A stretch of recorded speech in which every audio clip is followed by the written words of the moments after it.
Today I'm going to talk about doing small batch rebel canning.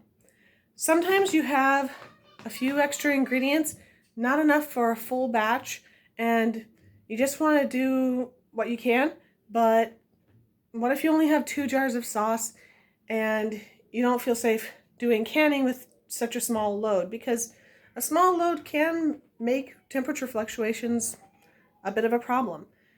I'm going to show you how I manage that, and I hope you enjoy this little bit of rebel canning. It's also kind of a secret to motherhood and what to do with all those partially eaten apples that are laying around your house.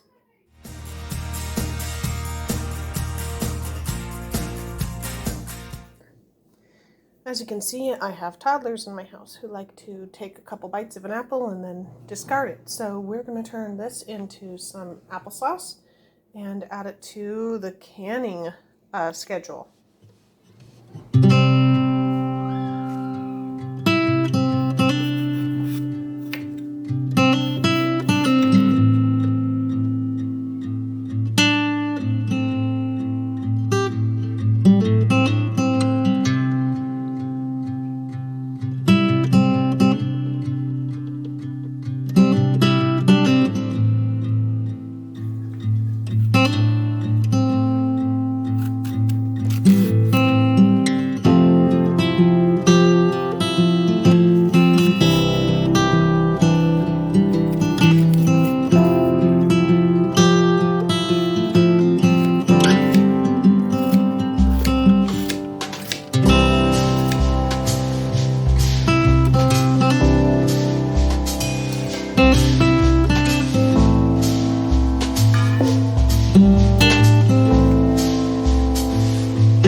Alright, we're going to turn on the burner. It's on. And put these apples and rhubarb with that splash of water on to heat up. I'm not going to add any sugar yet because I'm going to season that to taste, but I am going to add a little bit of cinnamon. Alright, then we'll just cook this down.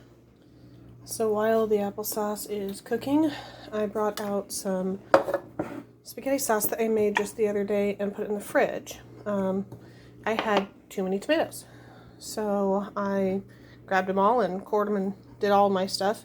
Any spots that were too yucky I tossed off, and I made a little bit of tomato sauce, but this is not enough to can by itself, so pop it in the fridge. And as long as you do it like within a week or so, there's really nothing to be concerned about. As you can see, they're not sealed. Well, this one is not sealed either, but but I never got time to puree them down. So first I'm going to puree them down in my little small blender, and then I'm going to make sure the jars are nice and clean, and then I'm going to pour it back into the same jars and go ahead and can them.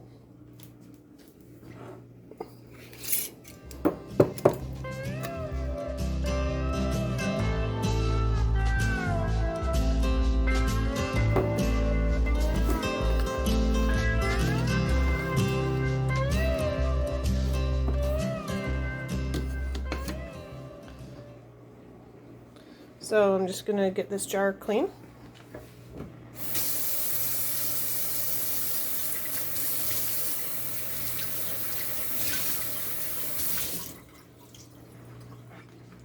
I would actually be comfortable just putting it right back into the jar, but I want to make sure that this rim is nice and clean. So it really just got rinsed out. We're going to be canning it, so anything that's on there is going to be killed anyway. So let's get it back into here without getting it all over the side.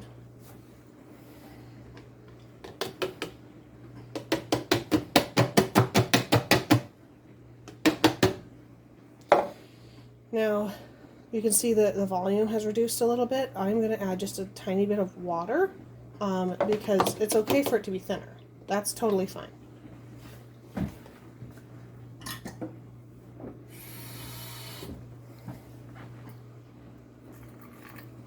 Because I want it right there at the bottom of that band. All right. Let's go ahead and get this little one done too.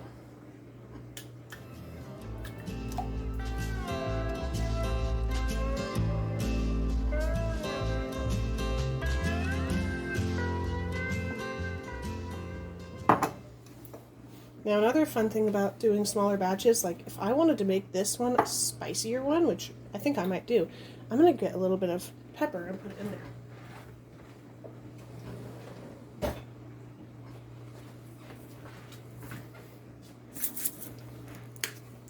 Because I know that this is going to be my little red pepper one, a little bit spicier.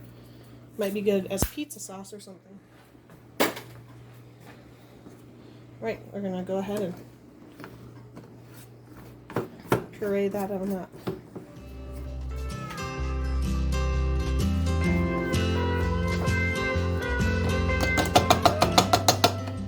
As much as I can off of there.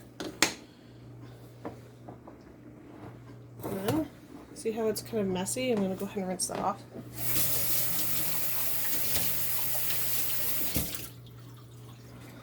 Nice clean right there, okay?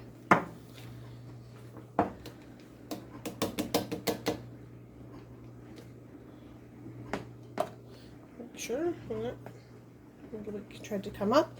All right, and then I'm going to pour this in here. Watch the headspace.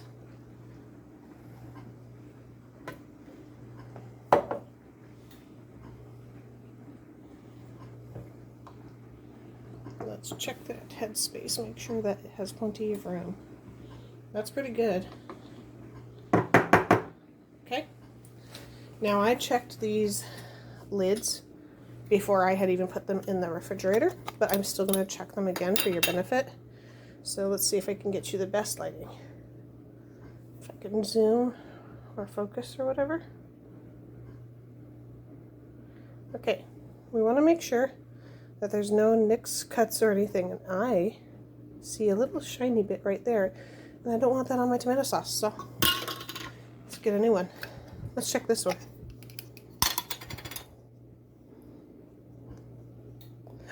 Another little shiny bit. Okay, so I go through my lids that I have up here. I'll find a good one and show you how you know it's a good one. Alright, I found a couple good ones. So what you want to make sure of is that there's no nicks or cuts on the white coating here, and that the rubber is all intact, doesn't have big chunks or even small chunks out of it. You want to make sure that there's no sharp parts where it's been lifted off the jar, because you want it to be nice and smooth. And you want to make sure that this still flexes, okay, and that they're not bent, that they lay flat on the counter and don't wiggle. So that's what I do now. Make sure it's nice and centered. I like to keep a finger on there.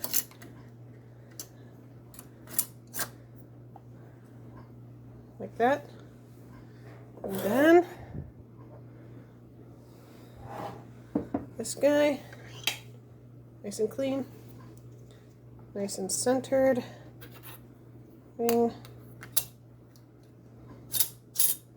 Spin it on a little bit more, and then these are just going to get set aside until I'm ready with the applesauce. So speaking of our apple and rhubarb sauce, I just keep it on kind of a medium-low temperature and stir it up. You want it to be nice and softened before you put it in the jars. Now, the texture is completely up to you. You can absolutely blitz it in a blender, or you can just mash it till it has big chunks, whatever you like. Alright, our rhubarb and applesauce is thickening up quite a bit, and so what I suggest is that you have a cup of warm or hot water, kind of hanging nearby. Warm or hot just because then it doesn't take that much longer to bring back up to a boil. And you just add a little bit at a time so that it doesn't burn to the bottom of the pot. Because with how sweet these things are, how much sugar there is naturally in apples, you really just don't want that to burn. Now you can can it this way with those chunks, or you can let it keep going. You can kind of press those chunks down. Whatever you'd like. I'm going to let mine keep going. My kids prefer a smoother applesauce. So while we're waiting for this to finish cooking down, we're going to come over here and get a third project started. Everyone's got some veggies in the bottom of their fridge that they were like, oh, totally forgot that. So we're going to make a giardiniera mix pickle. We got some celery, onion, a couple little bell peppers, a jalapeno, got some mushroom. Whoa, that went out of focus. Tracy, stop putting your hand in front of stuff. There we go. And some cauliflower. So I'm just going to cut those up and fill a couple pint jars with them and make a brine for it. So I've been told that I have quite the expression when I taste things. So I figured, why deprive you?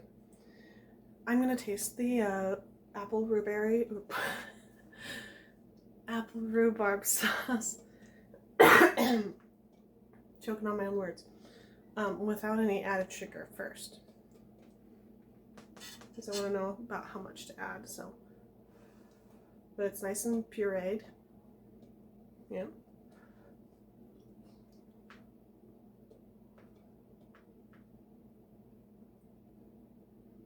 It's kind of tangy. It's actually not as sour as I thought it was going to be. But it's definitely lacking that sweetness that you get when you want to take a nice big bite of applesauce. So I'm going to start with a 1/4 cup of sugar and mix it in, and we'll see how it tastes then.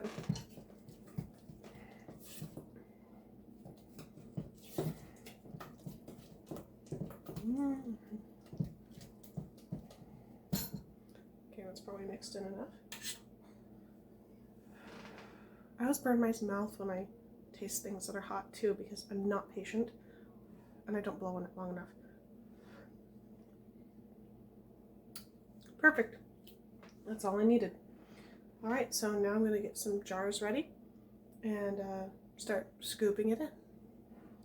Okay, so I'm going to give it a guess that I'm going to be able to fill a pint and a half pint, also known as a cup, but everyone calls them half pints in the canning world. Alright. About the same headspace as the tomatoes, right up to this ring right here. Alright, let's see if I can make this stay focused while I'm pouring and stuff. Alright, I'm going to get a little higher so you can see it. Whoop. Alright, that's my spaghetti sauce stuff back there. And I'm just going to get in there.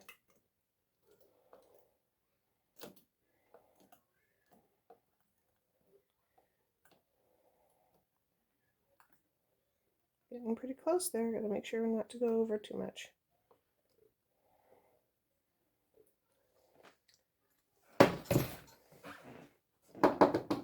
Okay. Let's see if we can fit that half pint.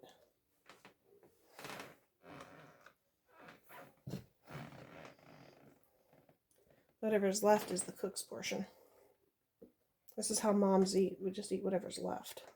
Because that's not going to quite fill a pint. So we're not going to try to get a pint out of it.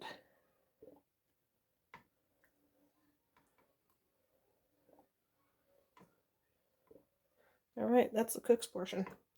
I'll put that in a little dish and have it as a snack. Call it lunch.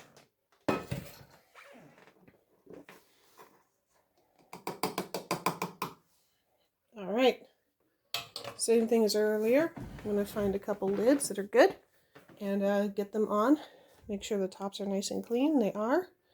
And then we'll get back to the pickles that I'm making. Alright, so I've got celery, little bell peppers, some quartered up mushrooms. There's jalapenos in there, and there's cauliflower on the top. I'm going to put just a little bit more celery, and what you want to do is kind of pack these down because since they're raw, they're going to soften and then they won't be quite as full. So we'll just put just a little bit more celery just to kind of fill in these gaps. I don't have carrots in my fridge. Like, how does that happen? You're a mom with no carrots in your fridge? Like, what? Not even the baby carrots? But yeah, that has happened. So there's no carrot in this mix, although I really do like a good pickled carrot. And so now we're gonna make a vinegar salty brine. If you have some dill or something, that's really good in this. I think I have some dill seeds, so I'll probably use that. So don't mind me, I'm just snacking on some of my applesauce over here. It's really good. But I want to show you something. I make these homemade vinegars, and I do not use them for canning because there's no way for me to personally tell how acidic they are and if they're acidic enough to use. So I use white vinegar for canning. Some things I rebel on, and some things I rebel not on. Some things are just not worth rebelling against for me. So I use a store-bought white vinegar that I know the acidity. And for pickle recipes, I make sure to use a brine recipe that I know is going to work. So I either use a ball recipe or one of my grandma's that I have kind of posted up here. This is a recipe for mixed pickles from the Ball canning book. It's an older version. And then it has the different vegetables that you can put in. And then it starts with the brine, which is a cup of canning salt, 4 quarts of water, 2 cups of sugar, 1/4 cup mustard seed, 2 tablespoons of celery seed, 6.5 cups vinegar. Now, I only need to make about 2 pints, so a quart of this brine. So I'm going to do the math and get it down to a smaller amount, and I'll bring it back to show you what I came up with.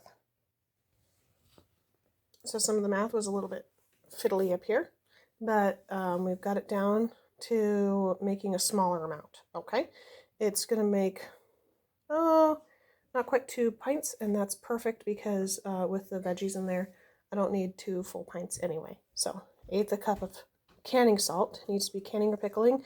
The other salt will make it kind of cloudy. A pint of water, 1/4 cup of sugar, 3/4 to 1 cup of vinegar. I'm going to err on the side of having more vinegar because I prefer it that way, and that way I know that I'm being safer with my canning. I left out the mustard seed and the celery seed. You could reduce the sugar if you'd like, because I'm going to put different spices in mine. All right, so we're going to put these ingredients into a pot and heat them up.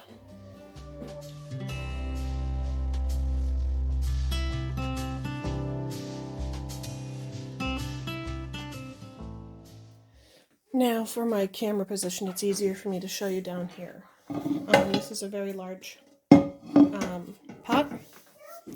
I'm sure the perspective's a little bit funny, but it's a pretty large pot, and in order to do a rack, what I used is my extra canning rings, and I always use 7, 1 in the middle, 6 around. And now, ta-da! So now what I'm going to do is I'm going to put some of my jars that are ready. My pickles are still getting ready. I'm going to go ahead and put them in here. It doesn't really matter how you organize them, as long as they're upright. Now, since I heated my applesauce, it's warmer, and I didn't heat the tomatoes. It's a little cooler. So I want to kind of feel and then put water in sort of in the middle. Not quite as hot as this, not quite as cold as this, because if I put it as cold as this, then these can break. And if I put it as hot as this, then these can break. So I'm going to add water that's kind of right in the middle.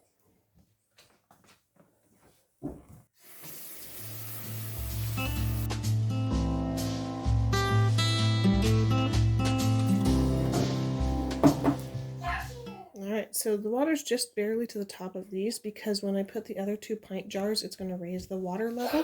And at that point, I want to make sure that I have at least 1 to 2 inches of water over all of my tallest jars. Alright, so I've got my brine heated up and mixed well. So the salt's dissolved into all of it. Salt and sugar, I should say. And so I'm just going to make an effort to get as many of the dill seeds evenly into both as I can because they kind of float around. Right up to that line right here. Just a minute, Margaret. I'm going to go over here. And I may actually put a little bit more because I want to cover those veggies. But let's go over here first. I see that. You can put that in the trash.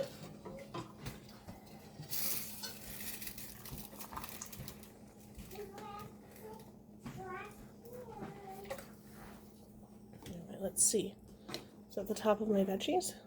Yes, it certainly is. This one needs just a smidge more. It's better to have a little bit of extra brine than it is to not quite have enough. Alright. I'll make sure that these are nice and clean.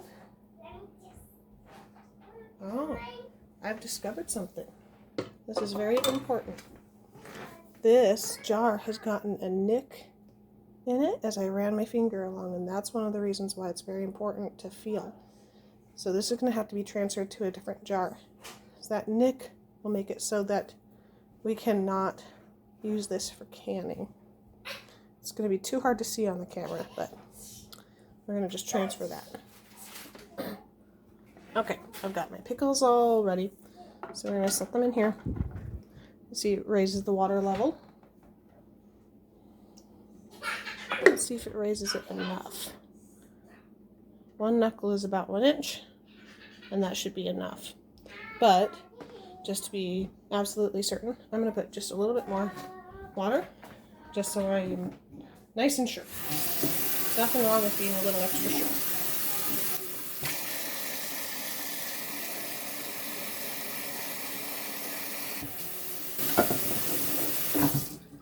Okay, it's almost 2 inches, and so we're just going to bring this over to the burner, and I'll tell you about the timing when we get back. Okay, I'm going to get you closer so you can see. Ready? Okay, so that one and that one are spaghetti sauce. That one and that one, apple rhubarb sauce, and those 2 are pickles. Which one's your favorite? I can't. You don't know? You should tell me. Well, which one do you like better? Do you like spaghetti sauce or applesauce or pickles? Which one? Applesauce. You like that one best? And that. You like spaghetti sauce on noodles? I like all of them. I like all of them. Do you like pickles? Yes. Sometimes. So we're going to put a lid on, and then we're going to turn on the burner. But don't burn me. No, I won't burn you because you're not going to touch Is it. Margaret in your video? Okay, and now I'm going to tell them all about how to figure out how long to do this, okay? Okay. Yeah. So when trying to decide how long to process something for, when you're doing more than one thing, always go with the longest time for the food that's going to take the longest. So I like to get my blue book out and compare. So for applesauce, pints are 20 minutes, so are quarts. So 20 minutes, okay? And then seasoned tomato sauce, they only have times for quarts, which is 40 minutes, but regular tomato sauce, they say 35 minutes for pints and quarts are 40 minutes. So it holds that 35 minutes would work for that. And for the pickles, the mixed pickles, it says 15 minutes. And end of the garden pickles, which are similar, are also 15 minutes now. So we have 15, 15, 20, 35. So we're going to go with 35 minutes. Now, yeah, your pickles might be a little bit softer than they would normally be. So take that into consideration. because these are like cauliflower and peppers and stuff and not cucumbers, I'm not so worried about it. Stay there, sweetie. Stay there, sweetie. But try to find things that are similar types. You don't want to can like pickles and like cucumber pickles and like tomato sauce at the same time. You don't want to can meat and applesauce at the same time. It doesn't work. They're too different. So just a minute, please. So I got my kids doing chores. So when you are canning lots of different things, go with the longest time. My kids were walking around and I said, I'm canning applesauce and tomato sauce and pickles all at the same time. And one of them goes, ew. And I'm like, no, because the pickles aren't going to go into the tomato sauce. Tomato sauce is not going to go into the applesauce. Applesauce is not going to go into the pickles because the air comes out of the jars and nothing goes in. Just a minute, Margaret. Do you see him swinging that way? Yes, I do. Margaret's right there. So, you're not going to have to worry about flavors contaminating each other. Your lids are on tight. It's to let the air out and keep anything from getting back in. Are you trying to peek into the camera? Yeah.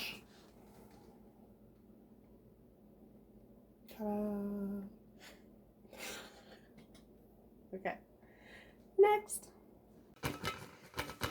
When I start hearing this from the other room, I know it's time to come in and turn it down just a little bit from my high setting down to about, well, for me it's 6, and set my timer for 35 minutes.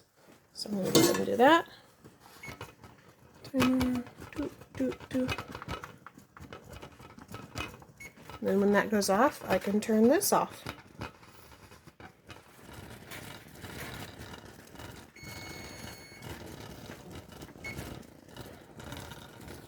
Okay, I'm just going to turn it off. We're going to let it stop boiling and start cooling down all on its own. Otherwise, we can get jars going crazy. All right. It has stopped boiling. There's a couple little bubbles. Now, if you don't have canning supplies and you're trying to figure out what canning supplies you need, I do recommend the canning funnel that you saw and jar lifters. Other than that, you can use pretty much what you've already got. Jar lifters make it a lot easier. So I'll just remove these over to a cloth. And I'll show you what that looks like.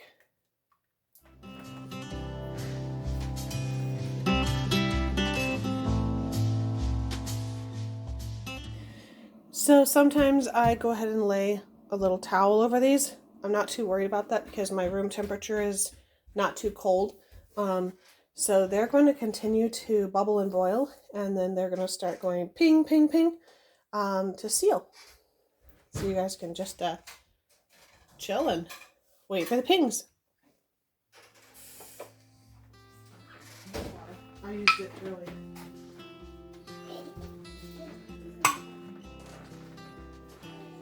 So everything is still real hot, but all of the lids have sucked down.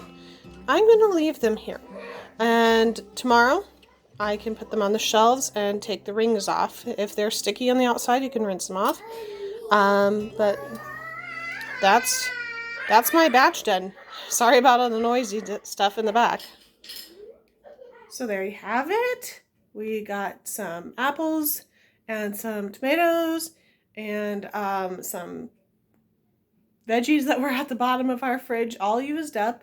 And we saved ourselves some money, and we saved it from going into the trash or compost if you got compost, or chickens if you got chickens. But if you can eat it, that's the best way to do it. And those are going to be safe on your shelf for years. So just because you didn't get to the tomatoes this week doesn't mean you won't get to them 9 months from now. Enjoy. I hope that you enjoyed this video on some very simple Rebel canning. It's only a Rebel canning because we're kind of tweaking times to go longer than normal and a few ingredients, but we're maintaining some safe canning practices. So let me know what you think. Let me know if you have any requests for canning videos. And we'll talk to you next time. God bless.